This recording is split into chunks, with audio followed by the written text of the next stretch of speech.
संगीत श्रीचंद्र का खुला काला चिट्ठा नील और सभी के सामने आया। उस दरिंदे का चेहरा सामने आ गया। जी हाँ दोस्तों, गुम है किसी के प्यार में सीरियल की कहानी अब एक ऐसे मोड़ पर पहुंच गई है जहां नील को यह पता चल जाता है कि सई असल में सवी की मां है। यह जानकर उसका दिल दहल जाता है। अब नील खुद को रोक नहीं पाता और सवी की मदद करने का फैसला कर लेता है। जब सवी नील से इंसाफ की गुहार लगाती है तो नील बिना एक पल गंवाए यह वादा करता है कि वह रजत और तेजस्विनी को इंसाफ दिलाकर ही रहेगा और उनका बदला भी लेगा। यहीं से कहानी में आता है एक दिलचस्प मोड़ जहां हर किरदार पर शक गहराता नजर आता है। सीन में सस्पेंस भरा है।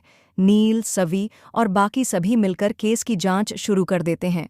धीरे धीरे कई छिपे हुए राज सामने आने लगते हैं। उसी वक्त सवी को अपनी पुरानी टीम से जानकारी मिलती है कि जो पहले बच्चे गायब हुए थे, उन्हें बचाने के ऑपरेशन के दौरान यह पता चला कि इस सब के पीछे का मास्टरमाइंड और असली अपराधी कोई और नहीं बल्कि श्रीचंद्र है। ये सुनकर सवी को बड़ा झटका लगता है और वह तुरंत यह बात नील को बताती है।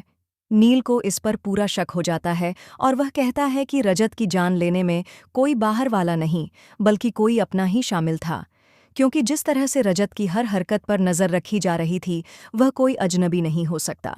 सवी भी नील की बात से पूरी तरह सहमत होती है और दोनों मिलकर श्रीचंद्र पर नज़र रखना शुरू कर देते हैं। एक दिन जब वे उसका पीछा कर रहे होते हैं तो उन्हें दिखता है कि श्रीचंद्र कोई आम इंसान नहीं है। वह बहुत ही चालाक और खतरनाक मास्टरमाइंड है जो बिना किसी डर के किसी को भी मार सकता है। सवी के होश उड़ जाते हैं जब वह अपनी आंखों से देखती है कि श्रीचंद्र ने एक इंसान को उसी अंदाज में गोली मार दी है। यह सब देखकर सवी डर जाती है और उसे याद आता है कि कैसे रजत और तेजस्विनी की मौत के बाद उनके सिर पर घाव पाए गए थे। दृश्य बिल्कुल वैसा ही था। यह सब देखकर नील और सवी को पूरा यकीन हो जाता है कि रजत और तेजस्विनी की हत्या के पीछे श्रीचंद्र का ही हाथ है। अब उनके सामने सबसे बड़ी चुनौती यह है कि वे श्रीचंद्र के खिलाफ पक्के सबूत कैसे जुटाएंगे, क्योंकि वह बेहद पावरफुल और शातिर इंसान है जो अपनी गलती का कोई सबूत पीछे नहीं छोड़ता। नील कहता है कि अब समय आ गया है कि हम सच को सामने लाएं, चाहे इसके लिए हमें किसी भी हद तक क्यों न जाना पड़े।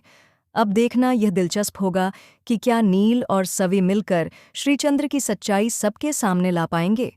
क्या रजत और तेजस्विनी को मिलेगा इंसाफ? जानने के लिए हमारे साथ बने रहिए। चैनल को सब्सक्राइब जरूर करें। धन्यवाद।